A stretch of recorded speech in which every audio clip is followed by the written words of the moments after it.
Do you want to sound fluent in English? Hey everyone, this is Naurin and welcome back to a new session of English with me. Do you want to sound fluent in English but struggle with the right words? Well, here's the secret. Native speakers or fluent English speakers just don't use words. They use phrases. And today I'll introduce you to 20 English phrases that will make your conversation smoother and more natural. You can use these phrases everywhere. These are common phrases that can be very helpful in your everyday conversation.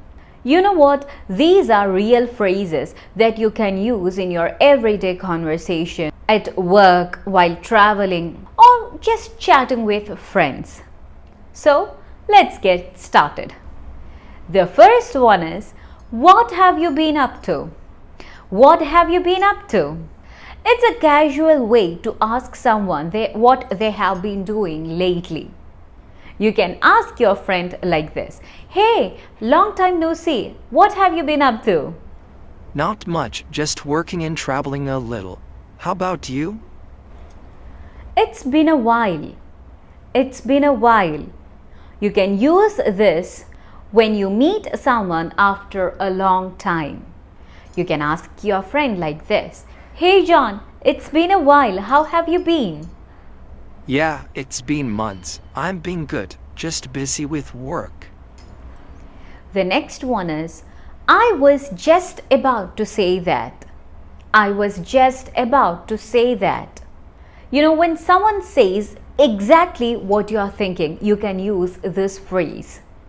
For example, my friend said to me, I think we should get some coffee. I was just about to say that. That's a no-brainer. That's a no-brainer. Something is obvious or easy to decide. Now, my friend once asked me, Should we take the free upgrade to business class? that's a no-brainer. Of course, we should. The next sentence is, let me get back to you. Let me get back to you. A polite way to say you need time to find an answer. Once my boss asked me, Can you confirm if the meeting is at 3 p.m.?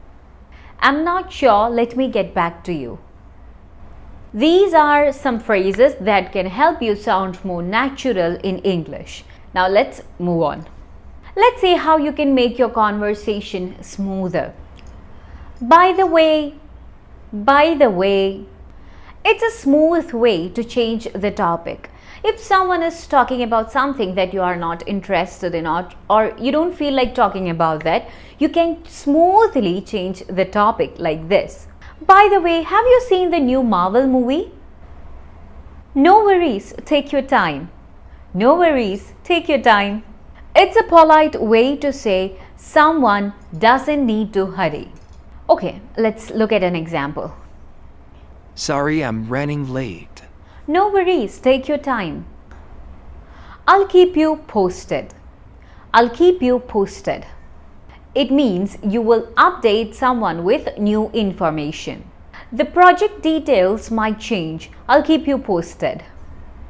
That's a tough call. That's a tough call. It's not about the phone call. It means when a decision is difficult, you are in a situation where you cannot decide what you want. For example, let's listen to this little conversation. Should I take the job in New York or stay here? That's a tough call. It means it's difficult to decide whether he should choose the new job in New York or stay here. It's up to you. It's up to you. It is like letting someone else decide. For example, Should we go out for dinner or order in? it's up to you. The next sentence is, it's not my cup of tea. It's not my cup of tea. It does not mean that cup of tea is not mine. It's a polite way to say you don't like something or it's not your preference. Like my friend once asked me, Do you want to watch a horror movie? Horror movies are not my cup of tea. Let's watch a comedy movie instead. I'm really scared of horror movies. Now let's look at the next phrase. I'll take care of it. I'll take care of it. This means you will handle a task or problem, often used to reassure someone. My boss said, Can you send the report by the end of the day? Of course, I'll take care of it. That's not gonna fly. That's not gonna fly. This means that an idea, excuse, or plan won't work or won't be accepted. That's not gonna fly. An employee once said, I think we should launch the product without testing it. That's not gonna fly. We need to make sure everything works perfectly first. Let's call it a day. Let's call it a day. Used when you decide to stop working or doing an activity for the rest of the day.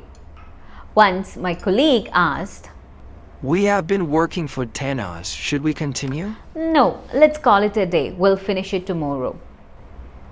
Long story short. Long story short. A way to summarize a long story or an explanation into a short version. My friend asked me, So, what happened at the meeting? Long story short, they liked our idea, but we need to make a few changes. It's on the tip of my tongue. It's on the tip of my tongue. Used when you're trying to remember a name or a word, but you can't recall it. What's the name of that actor from Inception? It's on the tip of my tongue. Oh, right. Leonardo DiCaprio. Let's agree to disagree. Let's agree to disagree. A polite way to end an argument when two people have different opinions and won't change their minds. I think pineapple on pizza is delicious. I completely disagree, but let's agree to disagree. I'll get right on it. I'll get right on it. It means you will start working on something immediately. My boss once asked me, Can you update the website with the new prices? Absolutely, I'll get right on it. That's music to my ears. That's music to my ears. This phrase means that something you just heard makes you very happy. That's music to my Ears. Once our teacher said there won't be any homework this weekend, and we students were like, that's music to my Ears. I'm running late. I'm running late. This phrase is used when you are behind schedule and will arrive later than expected. Let me text my friend. I'll be late. Hey, I'm running late. I'll be there in 10 minutes. My friend is so sweet. She just replied, no problem. Take your time. So guys, these are the 20 English phrases that can help you speak English smoothly and naturally. You know, these can be used in your everyday situations. From the phrases that you just heard, the 20 phrases, from its meaning, you know that you can use it in your everyday conversation. Now, to take your English to the next level, to speak English like a native speaker, to speak English fluently without pausing in between, just start using these phrases. You should try using these phrases in your everyday conversation. Practice these phrases at home, alone, standing in front of a mirror or talking to your friend. You can practice it however you like, but you should start using it every day. You should use it in your conversation. At least try to use 2 or 3 phrases in your everyday conversation. This will help that phrases stick to you forever. It will be there with you forever. And it will be very easy for you to communicate in English. So guys, this is all for today. I hope this video was helpful for all of you. I'll be back with a new video soon, and if you want more such videos or if you want to learn about any particular topic, please comment it down. I'll try to make videos on that topic. So I'll be back with a new video soon. Thank you for being a part of this journey. Bye.